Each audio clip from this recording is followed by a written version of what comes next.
Yuk coba buka portfolio Anda, lihat saham-saham yang ada di portfolio Anda. Anda coba cek, ini untuk trading ya, untuk saham porto trading ya. Tapi bukan saham untuk bukan porto invest. Tapi bukan berarti saham nyangkut Anda ganti jadi invest. Itu big denial. Itu membohongi diri sendiri.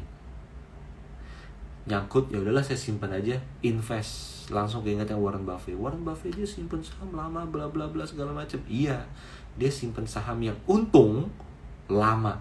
Kita simpan saham yang rugi lama. Sama caranya, beda objeknya. Gitu ya. Oke. Nah, jadi poinnya adalah buka grafik saham di portfolio Anda. Pasang moving average, MA50, 100, 200 gitu. Jadi Anda akan tahu tren, gambaran besarnya itu seperti apa, teman-teman. Ngomong-ngomong mengenai tren, teman-teman di kondisi seperti ini mungkin kalau teman-teman merasa butuh referensi analisa berbasis tren, saham mana yang secara tren masih oke, ada potensi kenaikan, saham mana yang secara tren udah nggak bagus, harus hati-hati berdasarkan tren. Oke, lanjut ya. Saya mau coba cek lagi. Dari Pak Granley. Saham defensif akankah berjaya Pak Rio kalau krisis benar terjadi? Well, iya. Kalau benar terjadi, Pak. Kalau benar terjadi. Karena contoh nih kayak reksadana saham. Ketika krisis, mereka harus switching gitu loh. Ketika krisis, teman-teman, logika nih. Reksadana saham max minimum 80% posisi di saham, minimum 80%. Ketika krisis, fund manager akan kontak ke nasabahnya nggak? Satu persatu. Pak, ini mau krisis. Bapak mendingan redeem reksadana saya. Buruan Pak. Please, redeem reksadana saya. Gitu nggak? Enggak. Ya kan? Mereka akan putar otak how to perform the best ketika kondisi pun gak bagus. Nah, akhirnya apa? Adalah switching ke saham yang defensif. Karena minimum 80% tetap harus di saham. Strateginya adalah ketika indeks turun banyak, saya turunnya lebih dikit. Tapi nanti ketika udah mulai balik arah, saya bisa bounce back lebih tinggi daripada IHSG. Jadi fund manager tidak akan berpikir, Pak, Bu, please tolong redeem saya. Mau krisis. Enggak akan kayak gitu. Oke, lanjut ya. Nah, dari Huang Lina 2020. Pak Rio mau tanya, di saat market crash, ini kalau ya teman-teman ya, saya jadi ngomong market crash bukan berarti I'm pro with crash, enggak gitu ya. Tapi ini pertanyaan. Kalau market crash, bagaimana menerapkan trend following? Simple, nih lihat nih.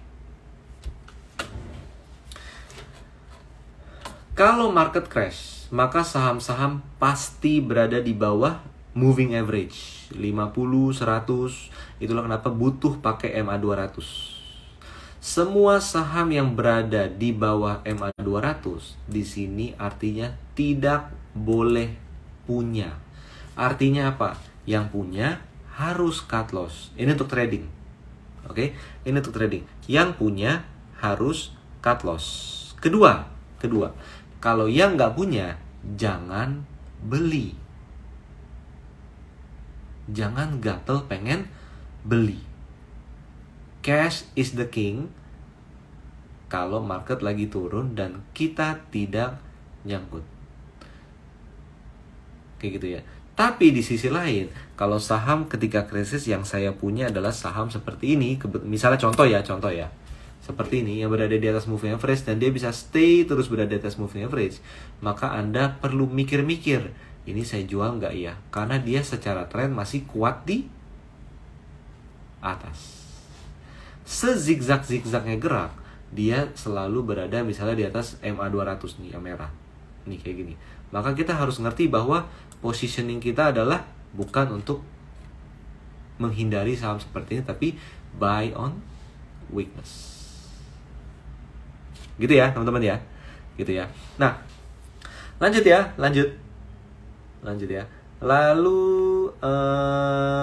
di sini saya mau lihat lagi ada apa ya. Wah, oke, ini email sudah masuk semua. Jadi kenapa saya minta email ini? Saya berani minta email Anda hanya ketika live, karena setelah live selesai ya itu kapus semua kan.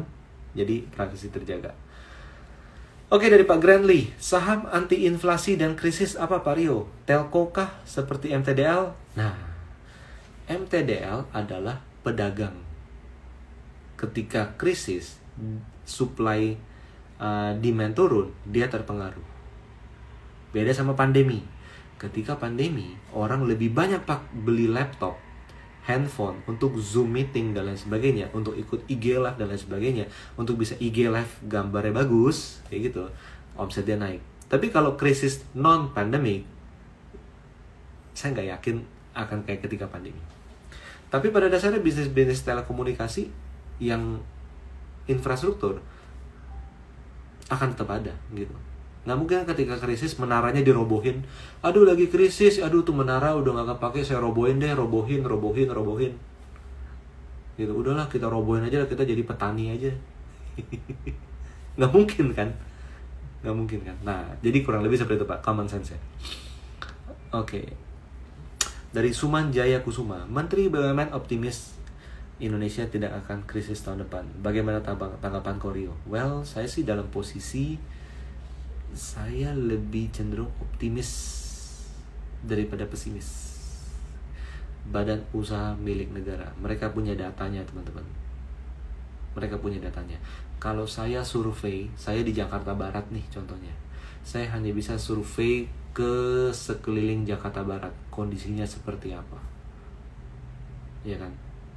Walk the neighborhood, kayak gitu.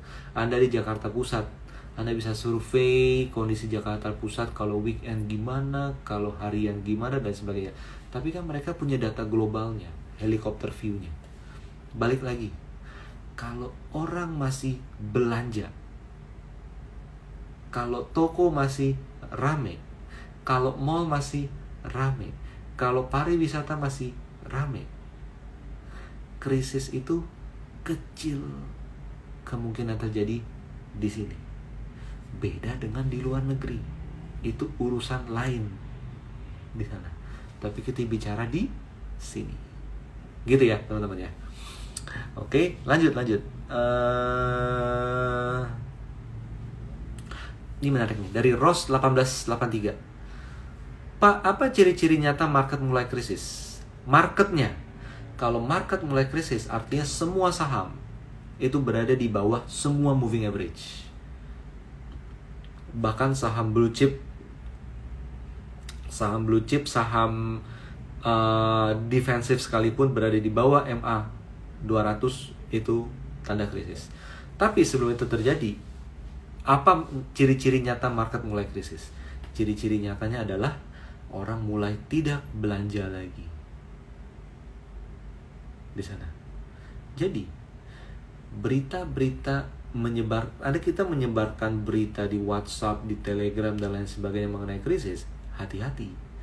Kalau berita Anda membuat orang-orang yang belanja jadi tidak belanja dan semakin viral, maka Anda adalah sumber krisis. Ya enggak? Ya kan? Anda adalah trendsetter krisis. Mau melakukan itu? Saya sih enggak. Makanya kita di Galeri Saham nggak pernah share mengenai krisis dan lain sebagainya. Kenapa? Well, ya kita objektif aja, kondisinya di lapangan ya nggak gitu-gitu amat juga gitu loh. Oke?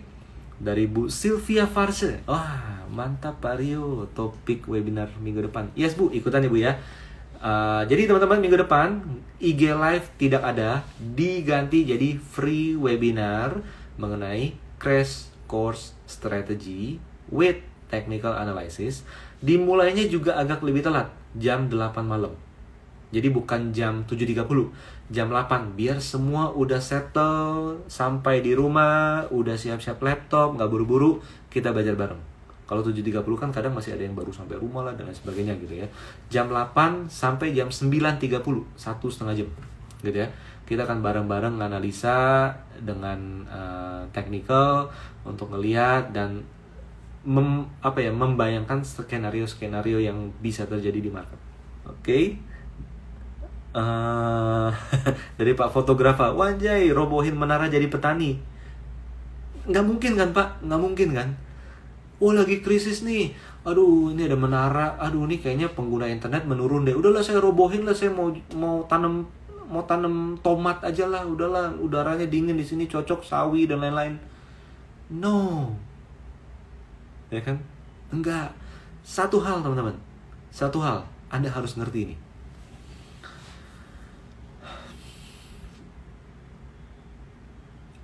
Kita sadar nggak? Let's say gini deh, properti itu kan udah lesu dari sejak tahun 2015. Sorry to say, but faktanya seperti itu, gitu kan? Dari sejak tahun 2015 sudah lesu. Harga properti itu cenderung stagnan ataupun ada yang menurun secondary-nya. Apakah kelesuan properti membuat BSDE tutup usaha? Udahlah properti lesu, gua tutup aja lah, gua mau bisnis keripik lah yang laku di mana-mana bisa dijual. Ngerti nggak poinnya? Apakah itu membuat Sumarekon, Alam Sutra, ya ini properti lesu, udahlah ngapain jual properti lagi, gua ganti bisnis deh, mau bisnisnya ya udahlah gua bisnis jalan tol aja lah. Bro lu mau bisnis apa? Gua mau bisnis masker aja lah, udahlah capek gua bisnis properti. Enggak kan? Mereka harus survive. Gue harus ngelakuin apapun agar operation gue jalan, bisnis gue jalan, dan tetap bisa menghasilkan apa? Benefit bagi dua hal. Orang yang butuh rumah sama profitability kantor. Termasuk gaji karyawan, pemegang saham, bayar supplier, dan lain sebagainya. Nggak mungkin itu mereka tutup kan? Beda sama kita, beli saham. Saya mau beli saham apa? Ini, oh jelek, gue jual aja, ganti yang lain. Oh itu jelek, gue jual aja, ganti yang lain. Nggak punya komitmen. Tapi kalau bicara pemilik bisnis real, pengusaha real, ya kan? Dan bicara apa? Bicara, let's say, konglomerat yang bisnisnya sudah besar. Gue harus survive. I have to survive. I will survive. Jadi bahkan sebelum krisis yang kita takut-takutin ini entah either terjadi atau enggak, mereka sudah punya preventive action kan di sana untuk mencegah company-nya krisis. Ketika semua pebisnis sukses berhasil membuat company-nya tidak krisis, well, krisis nggak jadinya? Enggak, ya kan? Jadi membicarakan krisis itu sangat sulit kalau kita adalah orang lapangan. Tapi sangat gampang kalau kita hanya dengar orang. Gitu. Oke, teman-teman.